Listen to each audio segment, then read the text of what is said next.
Welcome to another edition of the Bodybuilding Legends Show. I'm your host, John Hansen, and we're broadcasting from the Powerhouse Gym Athletic Club in Tampa, Florida. On this edition of the Bodybuilding Legends Show, we have part two of our interview with Mike Christian. Mike, in this interview, talks about winning the Pro Mr. World contest in 1988. And then Mike talks about his decision not to compete in the 1988 Mr. Olympia and also the very first 1989 Arnold Classic. He talks about his rivalries with Lee Haney, Lee Labrada, and Rich Gaspari. And then Mike talks about competing in his last two Mr. Olympias, the 1989 Olympia and also the 1990 Olympia, which was the very first and only drug-tested Mr. Olympia. And then Mike talks about his decision to go over with Vince McMahon into the WBF in 1991 and 1992. We'll hear a word from our sponsors, and then we'll have part two of our interview with Mike Christian, the Iron Warrior, right after this. Welcome to Opus Health, Tampa Bay's elite medical center, where we offer dental, vision, primary care, urgent care, alternative medicine, IV therapy, and more to come. Along with wellness, weight loss, hormone replacement therapy. We are open 7 days a week. You can reach us at 813-906-6737 or opushealth.org. We are located at 912 Channelside Drive in Tampa, Florida. You can book online or email us with any questions. So now we go to 88, and then you sort of have a redemption because you win the 88 Pro World, the one that became the Arnold Classic the next year, and then you won the Grand Prix USA, the one that was in California. USA, in Anaheim, California. In Anaheim, right. Mike Classic wrote that. Reggie Jackson gave out cash money, $10,000 cash, you know? Yeah. I was on that show. Ladies and gentlemen, 1984. NBC National Champion, 1984 IFBB Mr. Universe, 1986 third place Mr. Olympia, 1986 second place LA Pro Championship, 1986 second place IFBB World Pro Championship. I could go on. One of the nicest men in the industry, and one of the best built, best done, Mike Christian.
It's so funny, John, because I see pictures even now.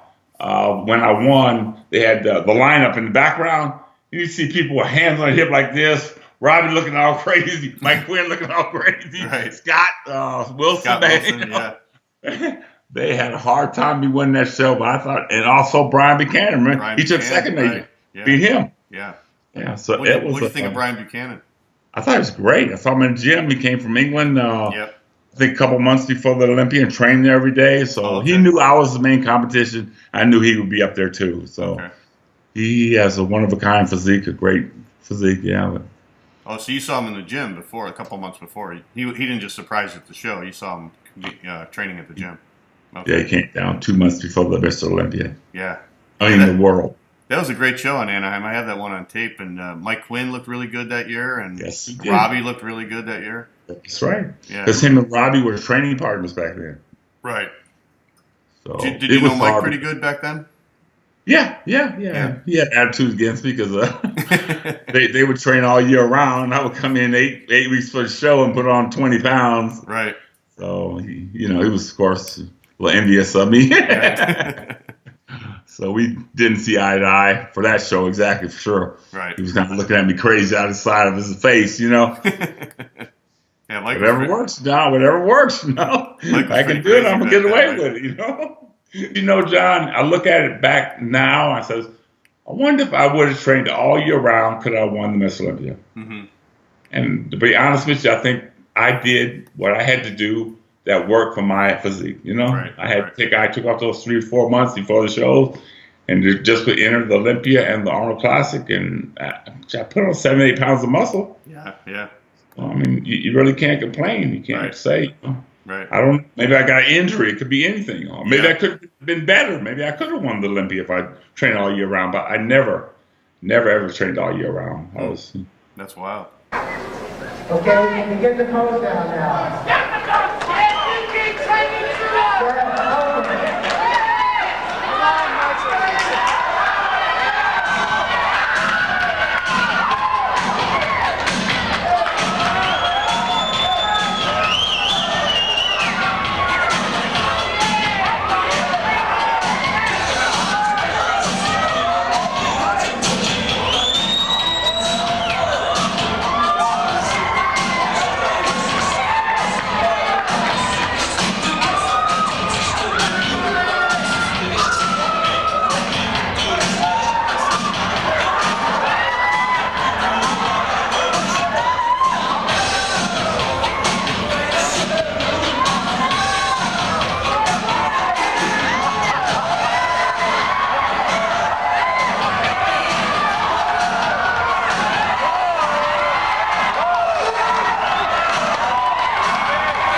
presented. The hand will be raised by Mr. Albert Becker. Albert? I'd like you to walk over We'll bring out for the winner, Mr. Reggie Jackson. Number 2, Brian Buchanan.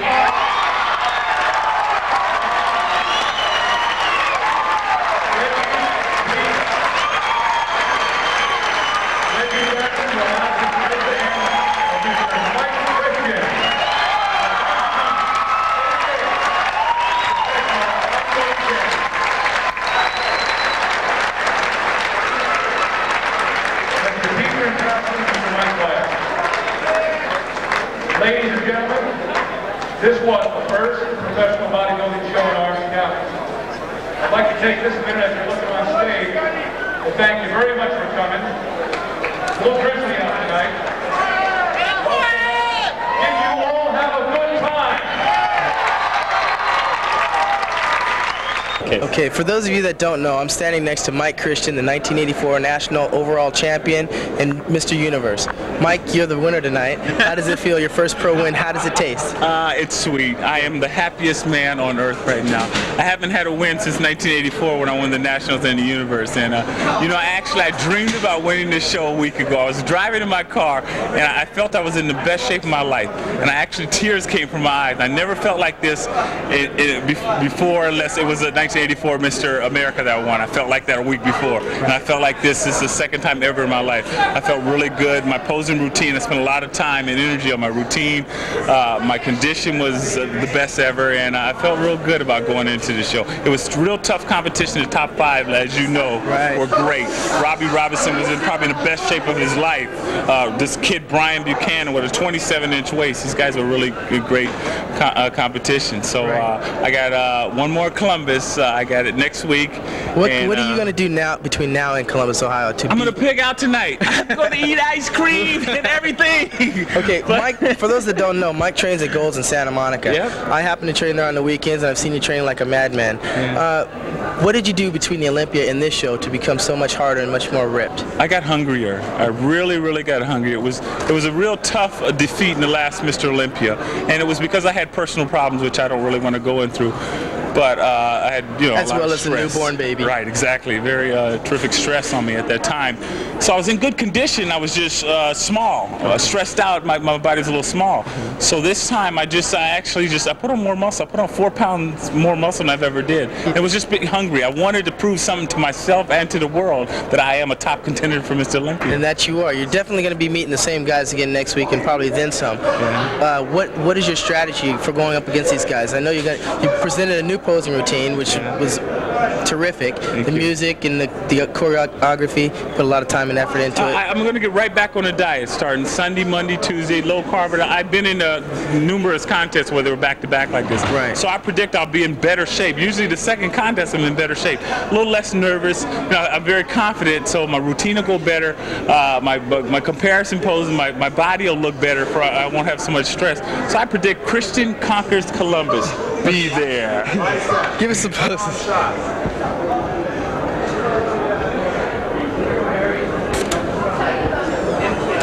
Okay. One more tidbit. Okay, after tonight and next week, it's over. We know coming off your national and universe win what it did for your career. Now you've got your first pro career win. What is it going to do for your career in the long run? Well, I got a lot of other things in the fire. As you know, I have my own training video out. My clothesline is doing very well. I got them throughout Europe and here. So newborn kid, and I'm doing real good. I like to spread it around instead of just putting all my eggs in one basket. As far as in bodybuilding, I got my video, my clothes. So I'm really going to push that for the first couple months. Then it's training real hard for Mr. Olympia. Okay, I guess I got to see you there. That's right. Unfortunately, I got to see this guy there at the Olympia. Good luck, Mike, and continued success. Good luck to you too. Okay. Thanks. You train real heavy too, Mike? Always heavy and hard when I was training. Yeah. And how many days a week were you training? I would pick out the strongest guy in the gym. Really? Do legs with, arms, back, the barbarians on chest, Wow. So I would used to go through at least 3 or 4 training partners a year. Wow. Okay. I trained so hard and so intense.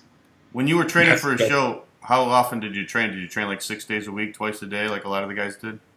I did hit every body part twice a week, 6 days a week, 3 on, 1 off. Okay. But like I said, I only did it for no more. The longest I ever trained for a show was 12 weeks. Okay. And the longest I ever dieted for a show back then was 8 weeks. Wow, that's crazy. Man, they do 12 weeks, Right. diet and training. I'm like, man, I don't think I could do that.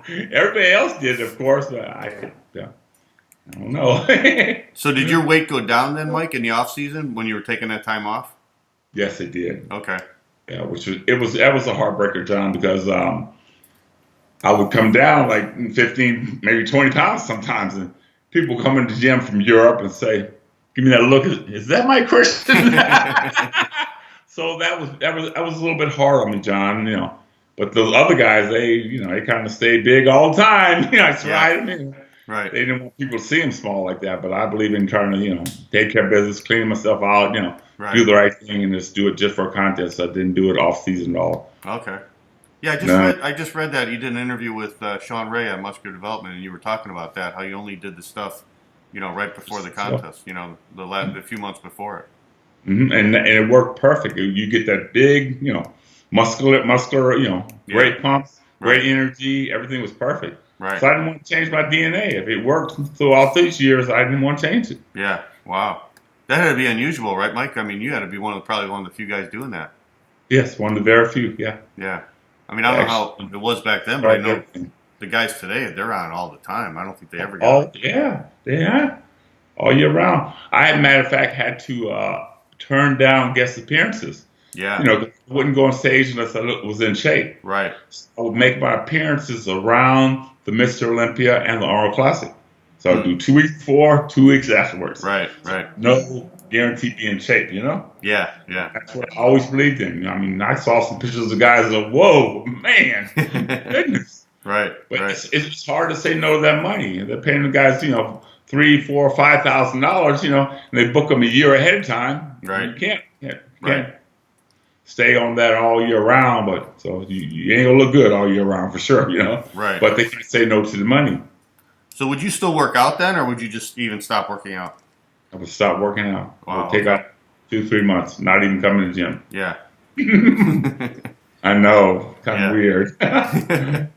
But when I started, John, I was spot on. Right. It worked for you. On bench, squatting 600 pounds. I was like, because everything had to be precise. I didn't have room to play, and no room. I knew I had to, every single workout, every set, every rep had to be intense, hard, and better than the last workout. That was my big thing. I would always tell myself that I wanted to outdo my last workout. Yeah. I'm at war with the weights. right. The Iron Warrior. So I would, and I did it. Every workout was hard. Did that put a lot of pressure on you, Mike? No, I loved it. No? Okay. Yeah. No, not at all. No, I loved it. Yeah, your personality. Put pressure on people I was training with, my training partners. That was pressure. Right. Even nowadays, I do the same thing now, John, with the guys in the gym now. I look at them and say, you guys are 30 years younger than me. They're like 40, 30, 40. And you're 20 pounds heavier than me, and I'm staying close to you, or I'm outdoing you. I said, that shouldn't be like that. Right. Get right in the face. Like, what's going on, man? I would do it in front of everybody in the gym. I still do it. Yeah. Goes Gym here and LA Fitness. I put them on Front Street. Because if they would have put me on Front Street back then and there, I would have done it. Yeah. So I'm like, I'm trying to push you, Right. You shouldn't be in the same gym with me, Come on. Right. 30 pounds heavier and 30 years younger than 30, I'm 62, Yeah. Yeah, you look great. Like, I've seen some pictures of you. It keeps me going right now. Yeah. Let's go back to '88. So after you win that USA Pro, the one in Anaheim, that had to feel great, huh? After not winning for so many years. It was finally a win. I wanted to win. I had went through all those years without no wins, so I wanted to very badly feel and show people that I'm the person who me, along with everybody else, thought I could be. So it was a great win. Like I said, the other guys were pissed off, but I was happy. Yeah. Then the next week, win another show, Yeah. Yeah, so then you go to the the World Pro Championships, they called it, out in Columbus, and you win again. And, of course, that got television coverage again, and you got interviewed by Arnold afterwards. Yeah, remember, yeah. Yeah. Your friend. Yeah. Yeah. Here's Michael. Now, Mike has really got a nice posing routine for us tonight. and he hit his feet just right. He looked a lot better than he did at the Olympia. He was right behind you at the Olympia, finished fourth to your third. You know, it was a real accomplishment for me to break that top 3 at the Olympia, and there were a lot of really good athletes. Not all of them can make it. What are his strengths and weaknesses? Well, I feel that Mike has exceptional upper back development, shoulders, and arms. I feel that he has overall a very, very good world caliber physique. I think that what hurts him perhaps is the leg development. He's packing this all on a 6'2", 245-pound body. Mike is over 6 feet 2 inches and 245 pounds. Yeah. It's just incredible. He was by far one of the largest men in his competition. And you know what? He is the proud father of a new baby boy. Rocking the child, rocking the cradle. Mike has also got one of the best personalities. I remember doing shows in the early days when he would not win and hold on to that goal of being great. And then he goes on and is now one of the top pros. He really hit the pitch for this one. Look how hard he is. Tremendous. Watch this back top.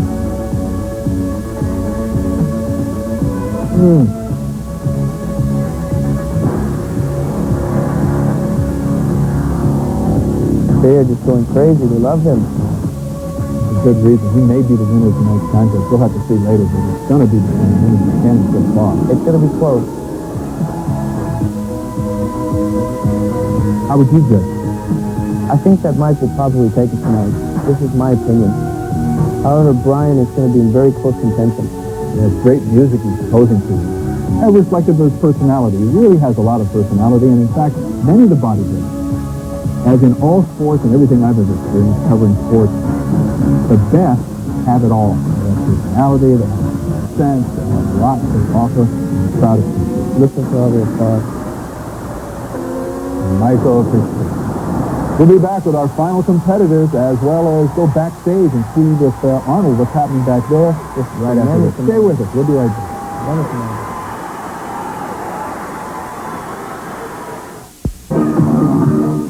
A top 6 pose down. Our competitors are Brian Buchanan in front. There's Robbie Robinson. There's Mike Christian, you see right beside him. Peter Hensel is also in this group. Mike Quinn, Scott Wilson also make the top 6. This must be fun. Oh, they're really going at it now. Fighting for the judges' attention, fighting for the applause. The audience is going crazy. Well, you get to see all of them at once. You got your favorite, so everyone has their favorite they're screaming for. You can hear them right now. Isn't that great? And they finally stop, and they have to force them to stop.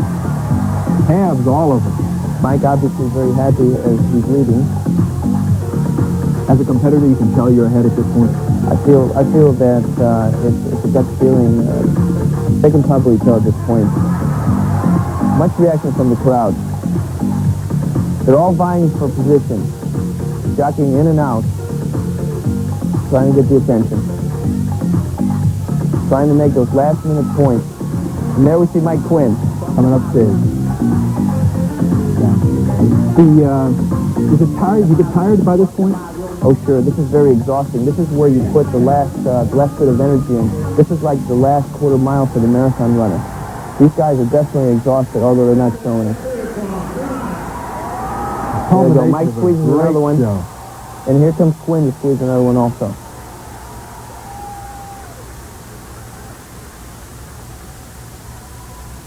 Who will it be? Mike Christian thinks it's him. Professional World Championship at the IFBB Awards 1988. Robbie's such a great athlete, climbing all the time. The two fellows we thought would be the finals. Listen, standing side by side. Buchanan and Christian, it's going to be really close, really close. First place, the 1988 Pro World Championships is Mike Christian. Yes, sir, it is Mike Christian. Brian will have to settle for second tonight. And how happy he is. Oh, Mike, not only victory, a little bit of cash doesn't hurt his feelings. Sure. I've never hurt anybody. all that work, all that vindication. You're the best body on stage among the best pros in the world. What a feeling. Happy for you, Michael. There's still Weeder to put the first place medal around Mike Christian's neck. Look at that physique on Joe, huh? The founder of the sport. All right, we'll finish it up, have a chance to talk to the winners. When did you first meet Arnold? I met him, I think, after I won the World, which was him and Lorimer was putting it on, you know. So he interviewed me. That was the first time actually meeting him in person, because he trained at World Gym most of the time. Right. And I trained more at Gold's, you know, because the atmosphere, the music, and, you know, the whole atmosphere is a total different situation, as you know. So I went there a few times to train, but I never did actually see him or get to talk to him. So it was like the first time when he did the interview of me. Oh, really? Okay. And I remember you said, at the end, you said, "I'll be back." Yeah. And he loved that. Yeah, I had the little charisma thing going. And we have next to me standing here Mike Christian, the new winner of the championship. Mike, tell me just briefly, what was it this year that made you the winner in the very same competition last year you lost? What was that extra thing that you brought with you? Well, I think it was muscle density and my body fat was down a bit more ripped, a little more dense. Also my posing routine. I changed my posing routine up from last year. A little more slower, show them the muscles more instead of going a little bit faster like I did last year. Well, whatever you did, I can tell you, and I can tell the audience, and they of course witnessed it, that Mike Christian looked more defined, he looked bigger, more muscular, his posing was better, and I think it was a very important competition for him to win, because he's going to go on to the Mr. Olympia contest, and it's very important to have this momentum. So anyway, I hope that you enjoyed this whole event as much as we did, and I see you next year at the same event, at the Professional World Championships in Bodybuilding, right here in Columbus, Ohio. Bye-bye. And I'll see you at Olympia. I'll be back. So then why did you skip the Olympia that year, Mike? Because that was in L.A., right? It was in '88. Right. It was in L.A. Yeah, well, you never heard the interview on that, John? No. They interviewed me right before the show. They said, "Mike Christian, why aren't you going to Miss Olympia?" I looked at the guy and said, "Because today is legs day, and I never miss leg day." People just said that to me the other day in the gym, you know. Hey, they asked me, why didn't you go on Olympia this year? I said, I had to work legs today. I can't miss a leg day. They say I have weak legs, I can't miss a leg day. What the hell? Come on, baby. Back truck, baby. Come on. Come on, up hard. That's it. That's it. Come on, everything you got. Everything you got. There you go. There you go, yes. This is easy for you, man. Come on. Push it. Good. Beautiful.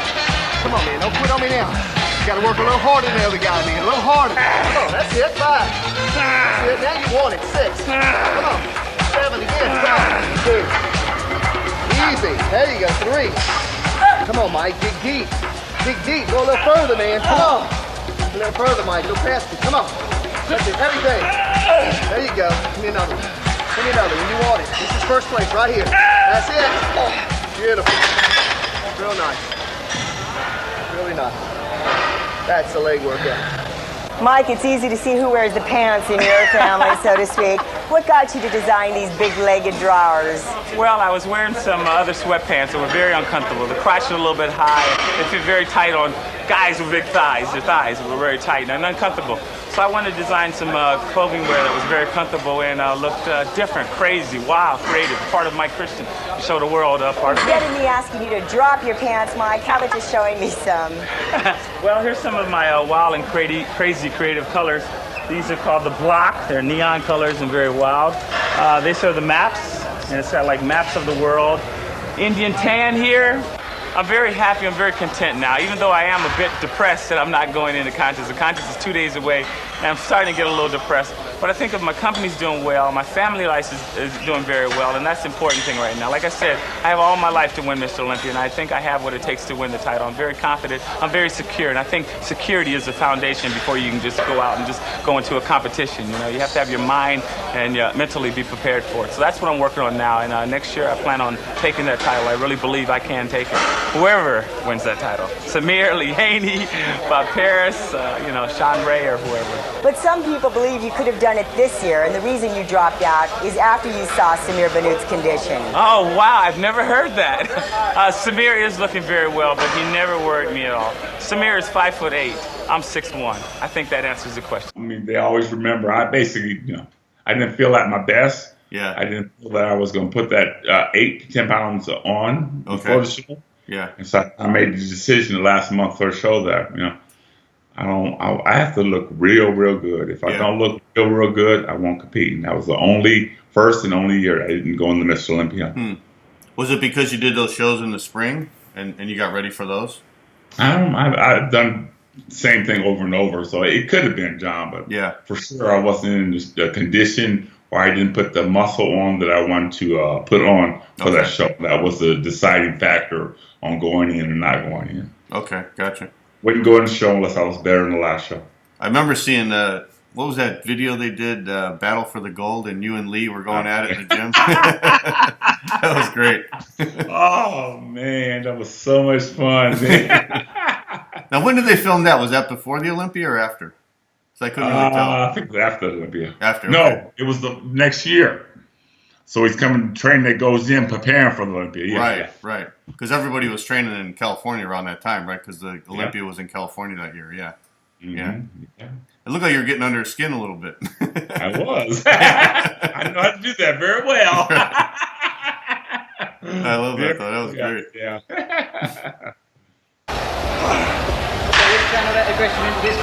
You got it. Squeeze tight there.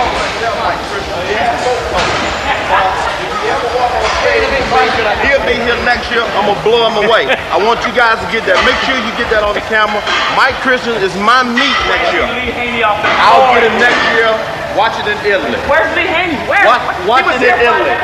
Watch him in Italy. Mike Christian, where is he? Where is he? He's selling real tickets. I'm going to kill him in Italy. As far as Mike Christian is concerned, Mike is sometimes, he's wishy-washy. Sometimes he's a killer, next minute he's a pussycat. And he'll be a pussycat in Italy when I wipe him out. Come on, boy, you gotta train a lot harder than that to beat me. Yeah, just for you, Mike, just for you. A lot harder, a lot heavier for me, boy. Just enough to blow you away the next 3 years. I see you in Italy in 89. All me right. and you, nobody else. When the dust settles, it's me and you, big boy. Okay, you better bring Don't your run lunch. from me. Don't run from me next year, buddy. Okay. Okay. With me and both of your eyes, I swear I'm well like I'm a phone. I'm out to take charge. I got a space shot, make a new car, and my garage. All the things There's always a pecking order. The little peckers never mess with the big peckers. So I'm a rooster, and he's a chicken, so to speak. You gotta be a comedian. He's a damn good joker. Yeah, it was fun. So then we go to 89, and then they had the very first Arnold Classic. And I remember you and Rich were on Jay Leno's show, on the Tonight Show. Yeah, remember that? Yeah. A little bit part on there. Yeah, it was fun. Yeah. Now, what happened there, Mike? How come you didn't do the Olympia, or the Arnold, I should say?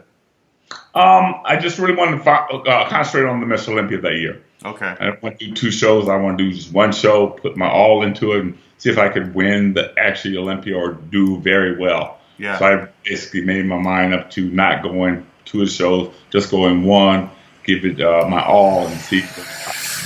Okay. Years before that, I used to go on both of them. Okay. Yeah, because I actually thought you looked better than Rich when you guys were on the Tonight Show. Oh yeah. Yeah, my buddy. Yeah. So you were planning on doing the Arnold, and you just decided not to?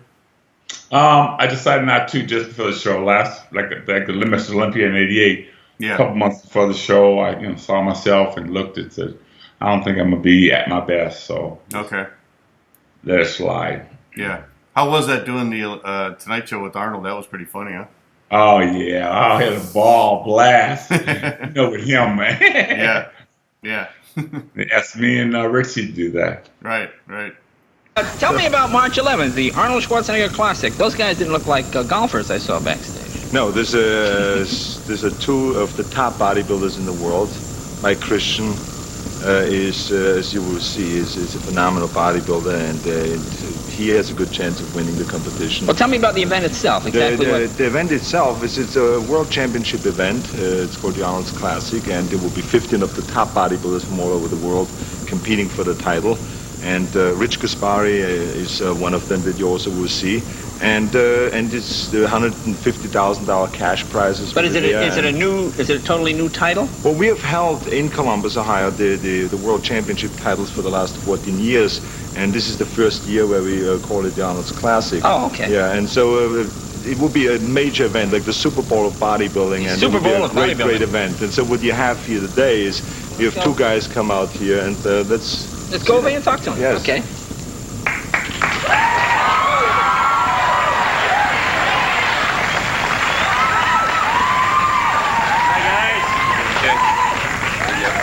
Now, wait, who's there? You're Mike Christian. Mike, okay.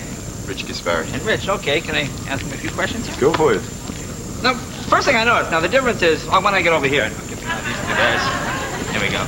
Is you're taller than he is. The size, I mean, being a little bit shorter, I don't want to insult the guy. No, but I mean, not being a tall giant guy, does that affect your chances? Do people look at someone who is well, taller, I guess is the question I'm trying to ask. No, I don't really feel so. As long as the shorter competitor has more symmetry and more mass, he has to be that much better than the taller guy. Right.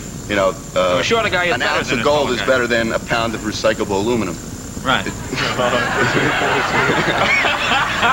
I totally disagree with you. You're going to swing at him and hit me, and that's going to happen. You don't want to get in a fight. Let me ask you, if Arnold was competing now, there's probably a good chance you would beat him, don't you think? Why are you going to ask me this question with him here? No, I honestly... We don't want to say anything. Let me ask you about diet. He said that it's pretty much pizzas and fried chicken and cigars. is that the program you're on I eat as fish well? and water. I know what Arnold eats. Fish and He's water? training for movies. I'm training for competition. Doritos. More or less. And Doritos.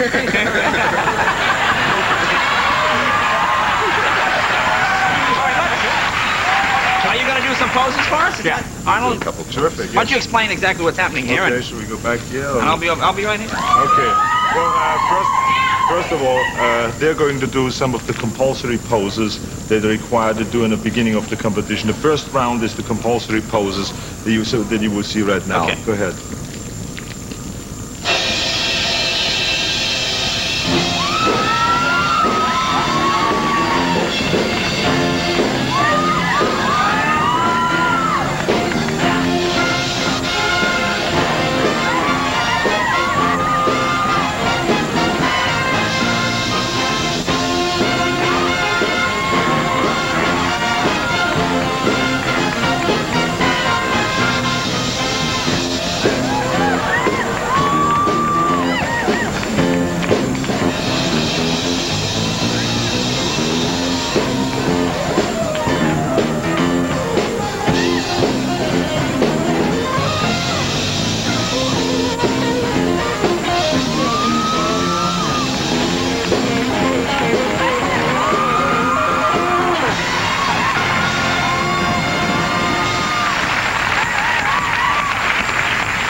These were the compulsory poses. Let them just do a few poses freestyle, so you see what the second I see. round. And we're going to try this time without the suits, fellas, okay? Okay, do some freestyle poses. Okay. More or less Same music. a pose off. Yeah, exactly. A pose off. Yeah.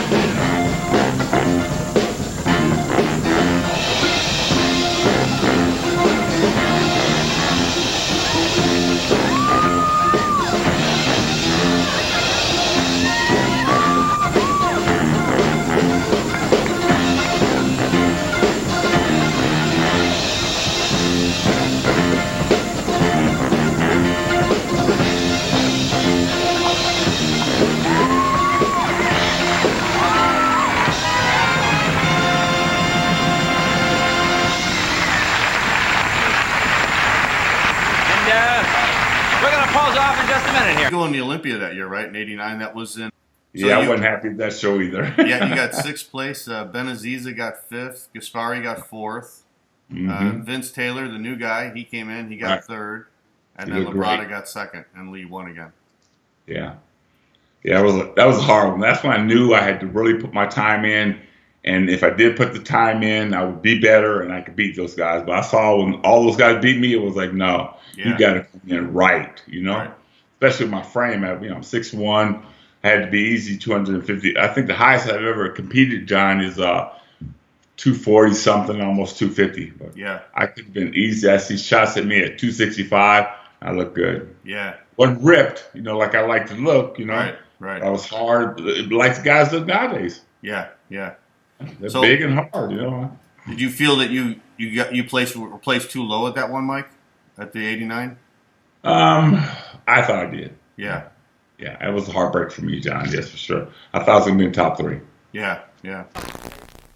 If I make improvement in my physique, I've won the contest before entering the show. I'm doing it for myself instead of doing it for fans and crowds and him or her or whatever, So now I'm basically doing it for myself. If I'm improving my physique and getting better, I win before I enter the contest. So that's the way I'm looking at it.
Yeah, it had to be hard when you got a new guy like Benaziza come in and take 5th and beat you, and then even Vince Taylor, his very first Olympia, he takes 3rd place.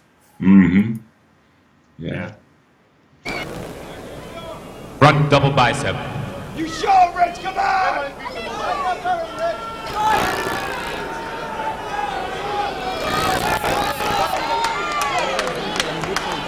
Relax. Lat spread.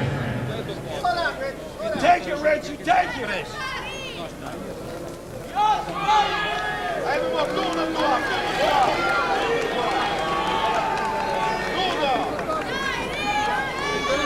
Relax.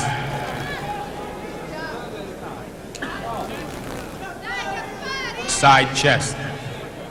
Show him, Rich. Come on, show them legs.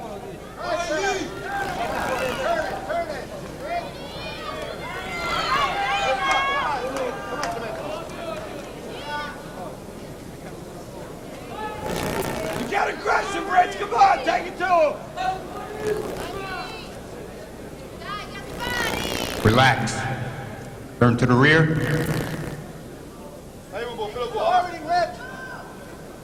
Show them glutes! One leg back, showing the calf.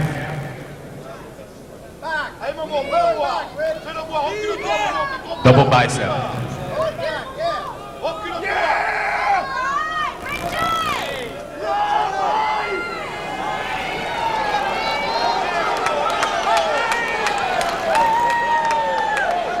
Relax.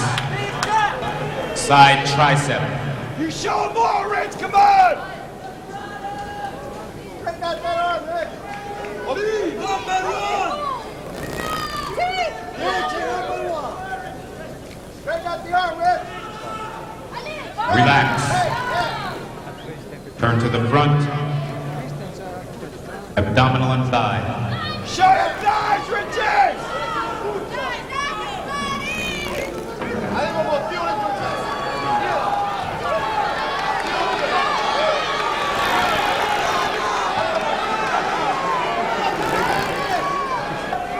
Relax. And if we can have some pose down music. Pose down.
Take the 6th place award and bring it to Mike Christian.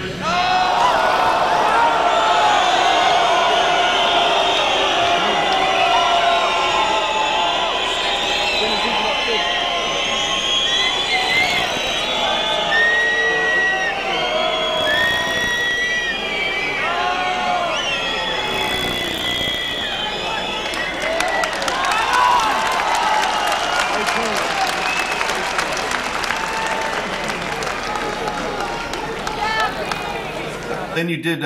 You won a couple of the Grand Prix shows after that, right? You won in Germany. I didn't actually win. I think I placed high in. Yeah. The following year, I won. It was 5 shows in a row, and Stridham won the first 2, which was the Sweden show, Sweden Pro show, and they had one, I think, in another part of Sweden.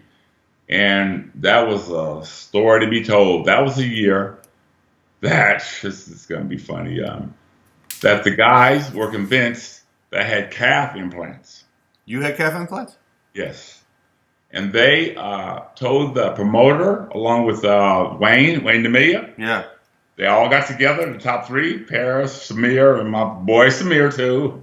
And they said they weren't going to compete unless they got my calves x-rayed. Really? Wayne Wow. came to the room. He came to my room. He felt him. He said, he looked at him, felt him, says, "You got a calf job. You didn't get a very good one." So he said, "But Mike, I have to get it x-rayed." So to be honest with you, I was up till 4 o'clock in the morning finding a doctor to do x-rays. No way. And I lost the first 2 shows. I won all 5 in a row. I was on. Wow. But they kept me up all night. I was stressed out, no carb load. You know, I couldn't do what I normally do, lay in a room like the rest of those guys. Yeah, that was that. That's in my book. This is a heartbreaker. Yeah, the guys got together. They said they weren't going to compete unless they checked my calves from a doctor. I just looked at them. Who started that rumor? I don't know who, but it was Stridham and Samir and Paris. It was the top three that said they would not compete unless they checked it. Wow, no kidding. That was a hell of, because they put the promoter in a hell of a position, Yeah. They advertised us being at the show, and some guys didn't come. Yeah. It was very hard.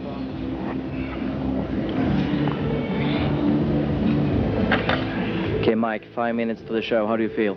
I feel great. I feel in better shape than I was last night, and I feel it's going to be a different ballgame tonight. Yeah? Yeah. So you will go out there and kick some asses, eh? You got it. I can't wait till I get up there. What do you think about your chances today? I'm ready. I hope the best man win, and I think I'm one of them. I feel great. I feel like I'm in the best shape of my life, so I'll be out there and aggressive, and it'd be great to have my first pro win here. You were the first winner in this new contest. Yeah, last night in Paris, right. First show of the tour. I was the winner. It's a good show, good people. You feel ready? I'm ready. But I would have won every single. I had in my mind. I said I'm going these 5 shows in a row. I'm going all 5 of them. I had the whole thing all planned, posing. Everything was right on. Right. I would have, if what happened didn't happen. So when were those shows? What it is. Were those? Were they in the spring? I can't remember. They were in the spring. Yeah, that was before the Olympia, I think, right? You had all those. Yes, that's the Grand Prix. Okay. What did you think of? What did you think of Stridham when you saw him? I thought he was big, hard. Of course, he's lacking back, and I thought without a back, I thought he could have won, but yeah, he looked good. Yeah, I thought it was a little harder. Yeah, just as big. So right. Yeah, because I remember you and him were the ones trading off victories in that, right? Mm-hmm. Yeah. He won the first 2, and I won the last 3, and which the last 3 was called the European finale. Okay. More money, more people, the whole thing. So yeah. I had an unbelievable posing routine that year. It was just spot on. I just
Mike Christian från USA. I was energetic. I was ready. I was in Stroud's face. Right. I wasn't happy that he got them first 2 shows under those circumstances, of course, but he went on. I did good. Yeah. Do you get along with him pretty good? No, not really. No. Not at all. Yep. Mike Quinn said he didn't get along with him either. Yeah, he didn't. Yeah, me, Mike Quinn, and 2 other guys. Yeah. All right, so let's talk about 1990, Mike. That was the year that the IFBB started to do drug testing, and you went. And the year before, they drug tested the Arnold Classic. Yeah, they drug tested the Arnold Classic. And Mike Ashley, Sean Ray got disqualified, and I went up to second. Right. Mm-hmm. Right. So that was the first time actually doing a show, drug testing, checking. Right. So I had a little experience, John, from that show. So when I went into the Olympia that year, I was spot on. I was right on the money. And everybody was just experimenting, trying to get where they had to get to win. Right. So I mean, once we went backstage, we started pumping up. I mean, you could just see all eyes on me and Sean Ray. Right. So when you did that, Mike, did you just totally get off? Is that how? I mean, because I heard different stories about some of the guys just got off enough to pass the test, and other guys found a way around the test, and some guys went in totally clean. What was your protocol for that? What did you do for that? I spoke to the doctor, and you had to get off everything 2 months for a show. For the last 6 to 8 weeks, I was off everything for that show. So. Wow. Okay. A certain way you had to eat, train, the whole thing to endure that. Especially the last 2 weeks for a show, 3 weeks for a show. So I knew what I was doing. I went in, looked good, and So how did you change your training and diet for that then, going in clean, getting off everything? Well, for sure, I ate more carbohydrates, high-fat diet, like they taught us. And how high? What'd you say? No, so you had to eat more carbs in order to keep the muscle, right? Because you couldn't go low carbs like you were when you were doing the drugs. Yeah. Exactly. Yeah. Yeah. My training wasn't as intense. I knew the recuperation level was going to be different. So, but I adapted. I learned, like I said, from the Arnold Classic, and I went in that show. Yeah. I'm looking good. Yeah. That's interesting. Like I said, I thought it was between me and Sean Ray for first place. he ended up taking third, and at the end of taking fourth. It's like, wow. Yeah. So you thought you looked much better at the Olympia than the Arnold, huh? Yeah, for sure. Yeah. I was at that show because I was living in Chicago at the time, and I thought you could have won. I agree with you. I thought it was between you and Sean Ray. Yeah, that's what everybody said. Yeah. To this day, they'll still text things about that. Right. From Los Angeles, Mike Christian.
I think I'm going to win. I mean, I came in this show in the best shape of my life. I feel real good. I'm very confident. I've seen the competition. I'm one of the biggest guys on stage, if not the biggest. And I think I'm really sharp. I'm in great shape. So they compared me with Lee Haney. I feel very confident. So we'll see how it goes tonight. Hands ready, let's pose down.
prize of $8,000 being presented by Norton Cats, Platinum Everywhere, and the Mr. Olympia certificate being presented by Sandy Riddell, Body Masters.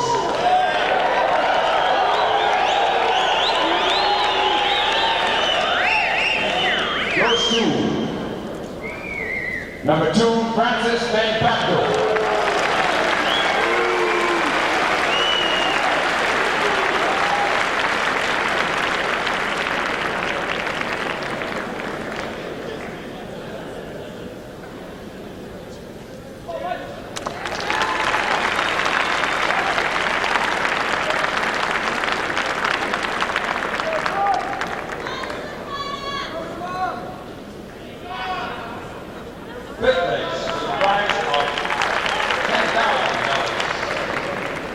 presented by Jim Andrews of Vision Sports.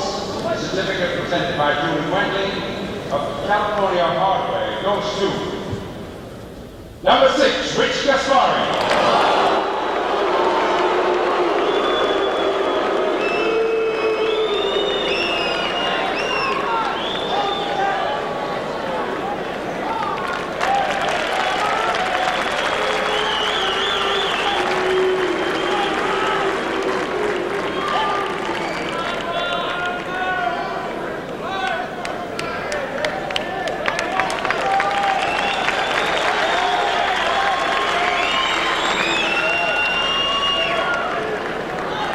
Fourth place with a prize of $12,500 presented by Steve Blackman of Twinland, and the Mr. Olympia certificate presented by Ken Tucci of Valio goes to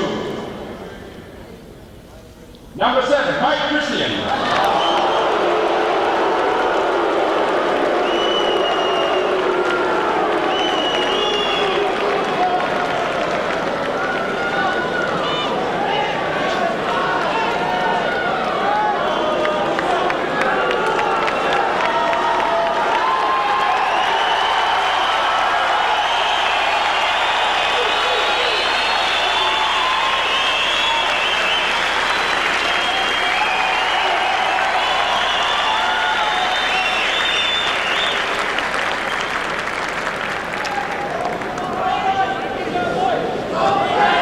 That was, like I said, that was an eye-opening moment for me, you know. Yeah.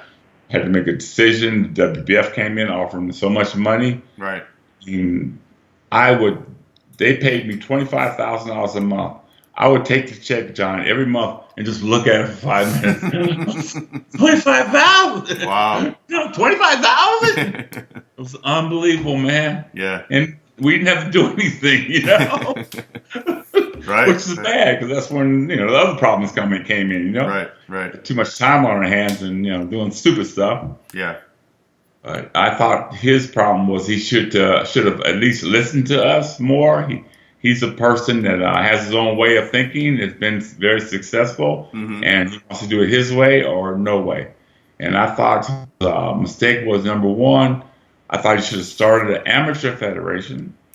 So when we had won our shows, we could go someplace and guest pose and make money. Yeah, yeah. You know, he had to recoup his money. He couldn't keep paying millions of dollars out every year for us athletes, and not having no shows but one show a year. Right. He had to recoup his money. So I thought that was his big mistake, but he didn't want to listen to us. He wanted to do it his way. Yeah. I think if he would have done that, you know.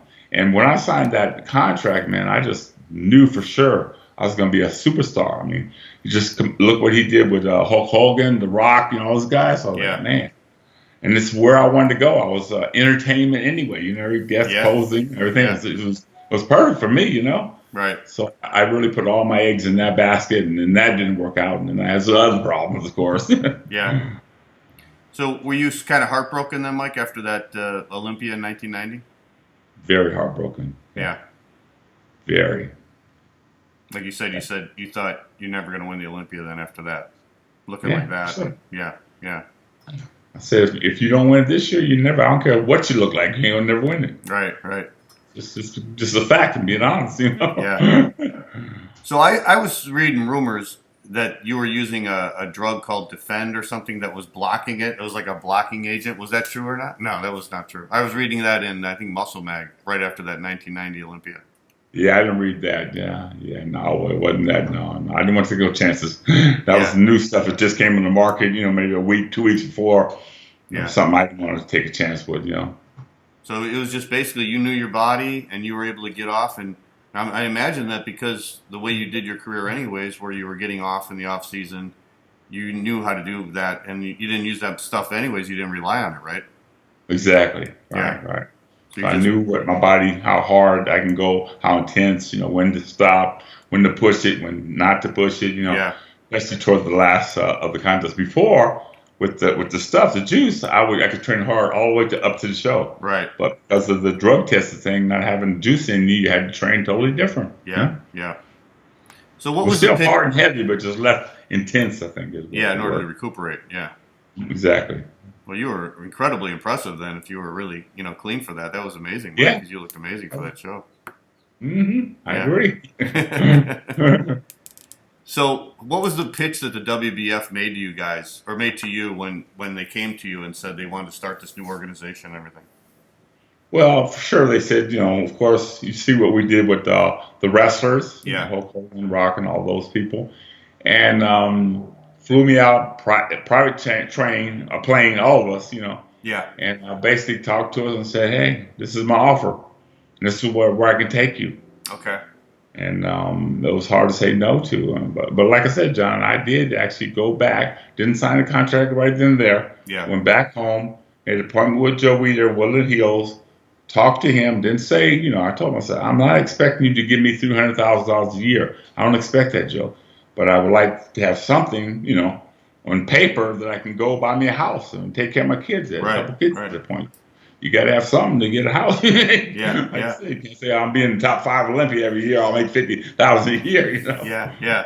So that hurt both of us. Yeah, I know it hurt Joe because Joe loved me and he really wanted me to stay with Miss Olympia, which I wanted to. But at that point in your career, it's time to make a move. Especially after the Olympia where I didn't win. So it was time to make a decision and move. Mm-hmm.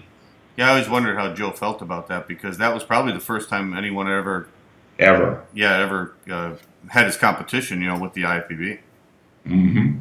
Yeah, for some reason he didn't worry about it. I don't know why, but he never really worried about Vince McMahon.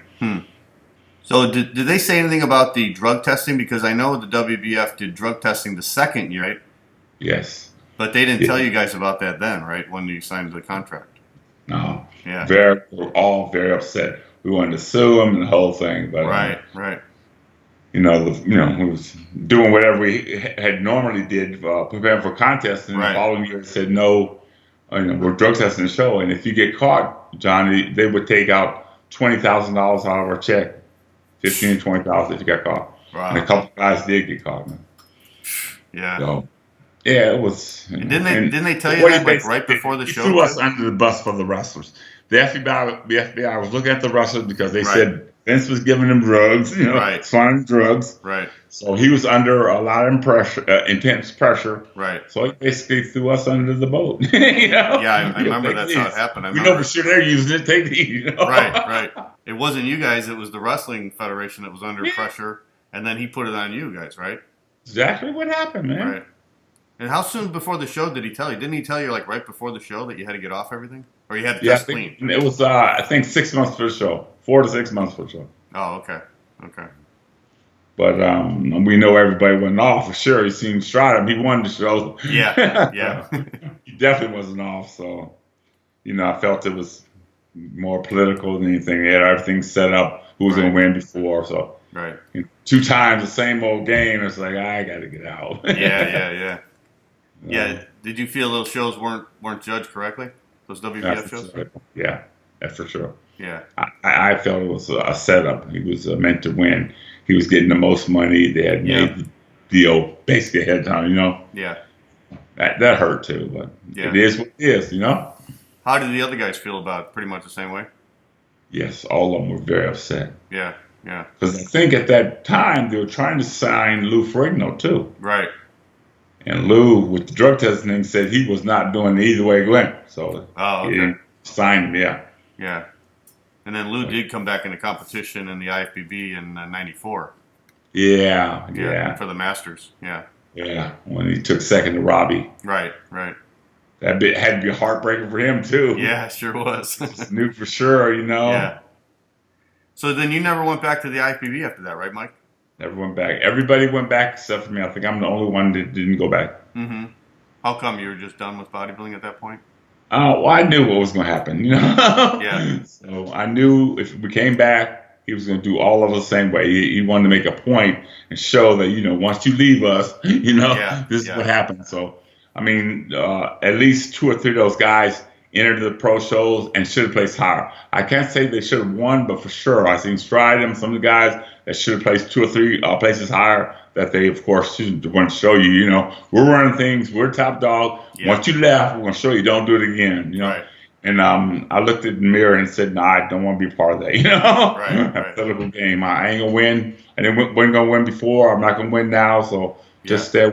Of course, my clothing and sportswear was doing very well at that time. Okay. I was making millions of dollars just in platinum for sportswear. Wow, really? It was that successful, huh? Oh yeah. I had 15 countries around the world. Wow. I had Nordstrom's. I was doing $1 million a year with Nordstrom's and Big Five Sporting Good. I was doing $1 million a year with them. What was it called, Mike? Your clothing line? Platinum everywhere. Yeah. Yeah. Wow. It's like out of sports were out back then. Wow, no kidding. Yeah. How many years did you run that? Oh, geez, 15, 20 years. Really? Wow. That's great. Yeah, blessed. Yeah. So then after that, did you not want to go back into bodybuilding also because could you see the game changing? Like I talked to Phil Williams, and that's about when he got out of it. I think his last show was 89, and he said the guys, he was a light heavyweight, so he said the guys were just getting so big, he just didn't want to see it. He couldn't go that way, so he just dropped out of it then. Yeah, that's basically the same with me. Yeah. That along with the political things that was going around, at that time, and it was time for me to leave the game. The guys, like I said, were getting bigger and bigger. It was all about chemical warfare, and we had the most money, had the right doctor, doing this and doing that, and I was through with all that. I was more or less old school, like Phil and the rest of us. Train hard, get big, put on muscle, do your cardio, and win the shows with your symmetry. Yeah. Once it changed the game, it was time for me to get out for sure. Yeah. So looking back on your career, Mike, what do you think was your best victory? What was your happiest victory? At the Universe for sure. The Universe? Okay, yeah. Yeah, on Las Vegas, I beat Barry and quite a few other guys, but it was like the Nationals, I beat 54 people from all over the U.S. Right. And the Universe, I beat 57 people from all over the world. Wow, yeah. I think that was my happiest moment. They gave me, instead of a trophy, they gave us an actual helmet. I remember that. Yeah, I remember that. That was beautiful, man. So I had an actual helmet, man. Yeah, I remember that. Yeah. Definitely, that was the best time of my whole career. I just, wow, man, I'm Mr. Universe, Mr. Universe. Oh, man, it was definitely the best time, yeah. And what show do you think, or shows, it could be more than one, do you think that you really, really nailed your conditioning? You were really impressive looking. But I know it's bodybuilding sometimes we're hard on each other. Sure. And also the Grand Prix that won in Europe. Okay. The European Grand Prix, the finale, was 5 shows in a row. Right. And the last 3 of them I won, and I was in the best shape of my life. I was big, I was hard. My posing routine was off the chain. They would just go nuts when I posed. Yeah. Left no stone unturned. And I felt that was the best condition that I had ever been at. Okay. And what was the first one you mentioned, Mike? I didn't hear your first one. It was 5 Grand Prix. Okay. So, yeah. So gotcha. Last was the European Grand Prix finale. Okay. In Germany. Yeah. Who do you think was your toughest competition when you were competing in the pros? Probably Rich Gaspari for sure. Gaspari, yeah. Yeah, Gaspari, Lee Haney. Yeah. Yeah. Who were you closest with back then? Lee Haney for sure. Lee Haney, yeah. Yeah, me and Richie were kind of like rivals, so we weren't right. weren't really best friends. right. I wanted to beat him, he wanted to beat me, Yeah. So, but like I said, I was very good friends with Richie's father. He was a little short Italian guy. Yeah. Oh boy, every time he saw him, hey Mike. Richie didn't like him, but we were close. It really hurt me when he died. It was like, wow, my buddy. Yeah, that was a shame. Mm-hmm. Did you respect Lee's physique the most, you think, Lee Haney? Yes, for sure. Yeah. Yes. He deserved to win 8 in a row. He looked great. He was best. To me, he looked better than everybody on stage. It was him and all of us. Yeah, exactly. So, he deserved it. I looked up to him, I babysat him. Maybe I shouldn't have done that, I did Sean Ray the same way, and he ended up beating me too. Yeah. So, what'd you think of Sean's physique? Because Sean was a young kid coming up, and what'd you think of him when he won the Nationals and then turned pro? Once he turned pro, he didn't have the condition hardness, and he didn't have my help too. But once he started, I think the next year or the following year, he got hard. He always had good symmetry. Always was a good poser, of course. Yeah.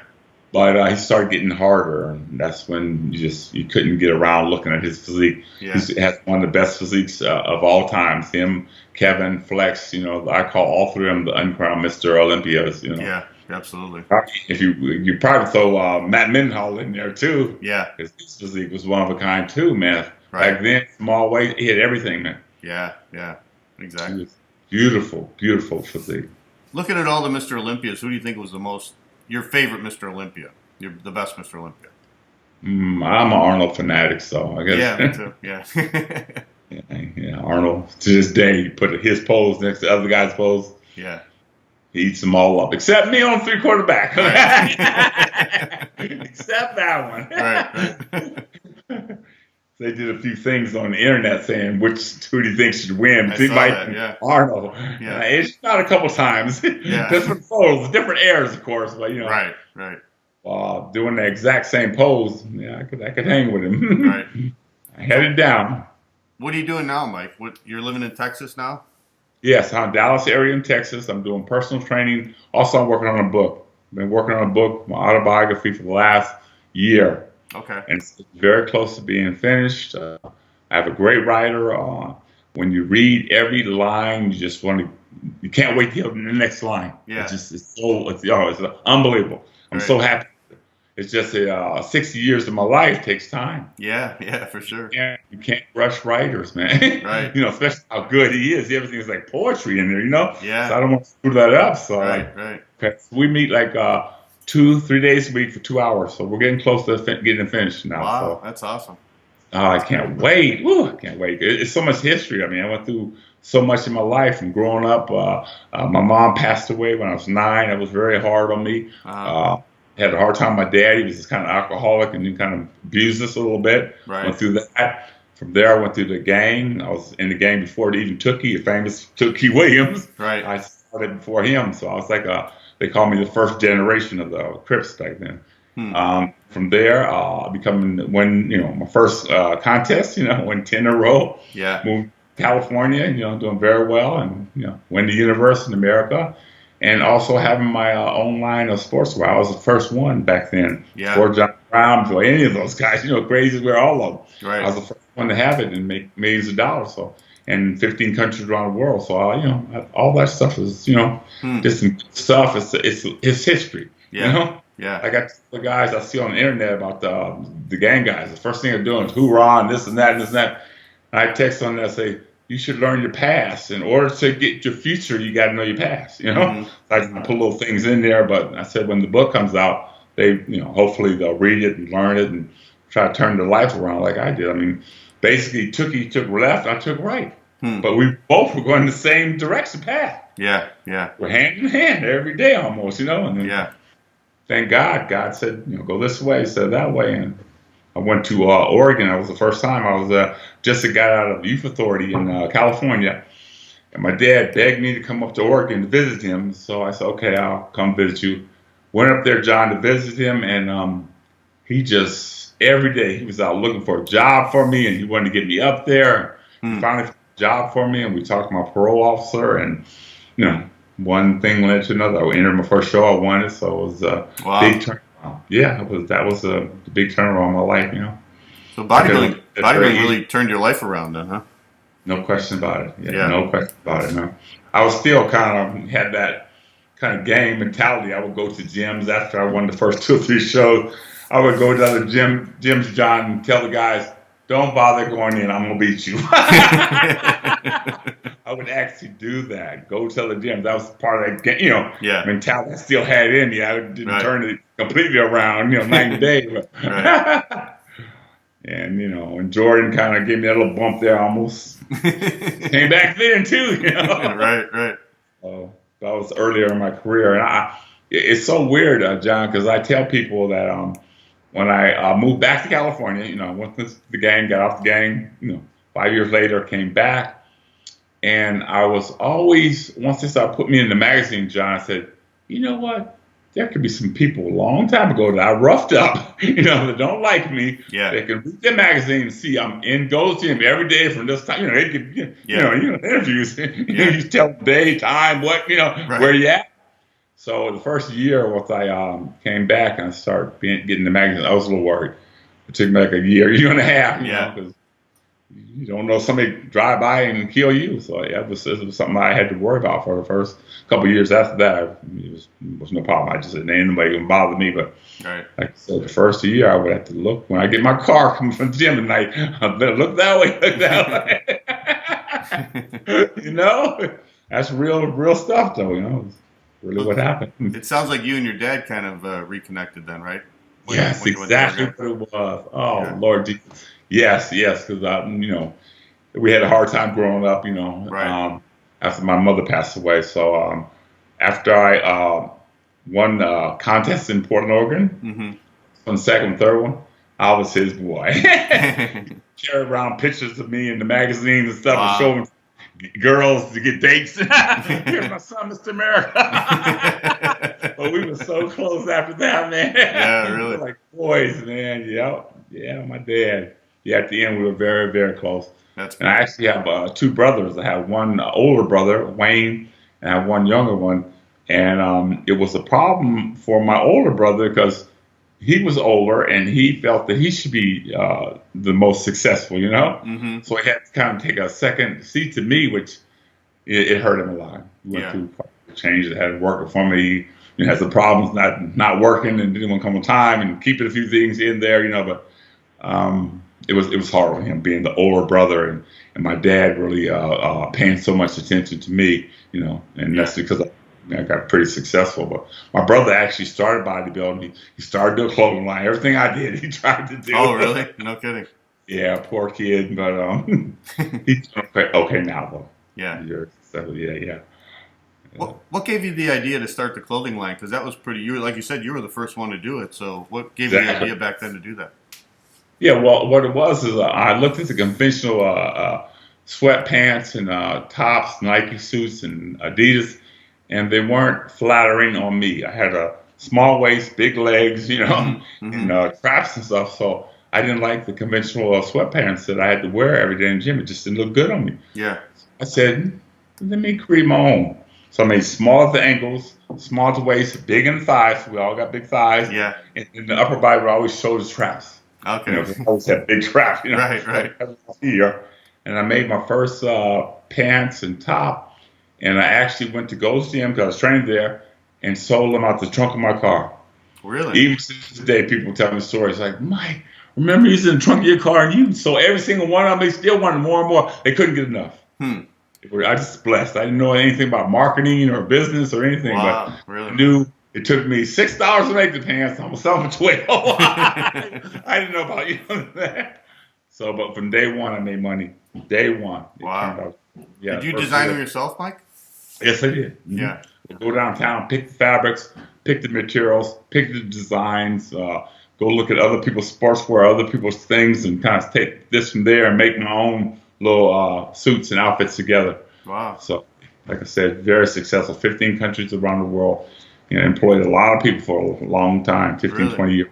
Yeah. I ended up selling it to my European guy that was buying from me, a German European guy. Okay. He bought the name from me after you start going down after so many years, 20 years. Yeah. That's just to him. What year did you start that, Mike? In 86. 86, okay. 85, 86, after on the national. So it had to be 85, yeah. Yeah, okay. That's awesome.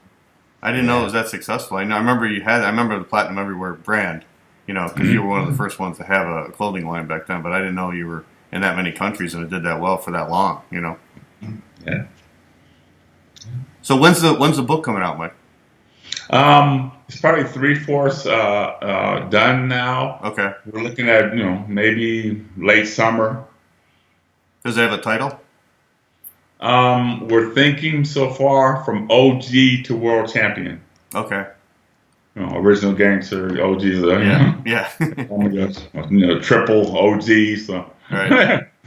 Now will that be released? It's so fun. I see on the internet people are, they're all the gang is doing like a unity thing where they're all getting together. So many from around the world. This gang's still big and still going on very well. And somebody will text something, and somebody will text back, I heard Mike Christian started the May, you know. So I kind of put it all in perspective. No, I didn't start, but I was, you know, right there and just there. Right. But a lot of the kids, they act like they want to know their history, you know, which I think is very important. And I want to be the one that can tell the truth, teach them that you can turn your life around, get back on track no matter what, and be successful. Right. And that's my main goal in life. That's my, you know, I've always been a giving person. I've always helped people, you know, show a place to stay and food and the whole thing. So this is my way of giving back, you know, for the tough years I had during the gang affiliation. It's a job now. Yeah, you had an interesting life, so it's great that you're able to chronicle it in a biography like that. Yes. Now, will that be in the bookstores, Mike? Is that like published, self-published, or will it be a publisher? I haven't decided yet. Okay. Wait till I finish the book, and then I have like both ways I can go. I got people already interested in it, so I want to wait till the book's finished, send them copies of it, see what they think, and see what the best deal would be for me. Okay. I'd rather do it myself and, you know, make all the money instead of giving the publishing company it and getting part of the money. But I think it's that good. I think it's, to be honest with you, I really believe it's movie material. Wow. It has history, and, you know, when it was when it started gang 45 years ago. It's still going on now. They're very, you know, big around the world. And, you know, it's just, you know, it's just like the Straight Outta Compton. Did very well. You know, it's like the original how it started, and, you know, so it's kind of the same thing. How, you know, this organization was gang affiliated started, and you know, what happened, how we split it off, why they started killing each other, shooting drive-bys, the whole thing. And I was there from the beginning, the very beginning. Wow. I mean, it hurts my heart to see, you know, some of the damage we did, but it's the facts, you know. And I think the facts will show other people that, you know, you don't have to stay in this. You know, get out of this, and you can be successful. That's my main goal, man. If I help one or two, I'll be happy. You know. That's great. It still be going on now, 45 years later, over for 45 years. It needs to stop. Yeah, absolutely. Okay. It needs to stop. I'm looking forward to reading them. I think it's going to be a great book. Okay, John. I guess we'll hook up next time. All right, Mike. Well, thank you again for joining us on the Bodybuilding Legend Show. It was great to hear your whole story. And I'm glad we finally got a chance to talk. And I appreciate you spending the time with us, Mike. Thank you, John. God bless you all. All right. Take care, buddy. Bye. All right. Thank you for joining us for our interview, part 2 of our interview with Mike Christian on the Bodybuilding Legend Show. Join us for our next edition of the Bodybuilding Legend Show, where we're going to talk to Roy Callender, one of the very best bodybuilders of the 1970s. He won the 1978 Mr. Universe, and then he had some great Mr. Olympia appearances, including the 1980 and 1981 Mr. Olympia. That'll be on our next edition of the Bodybuilding Legend Show. We'll see you then.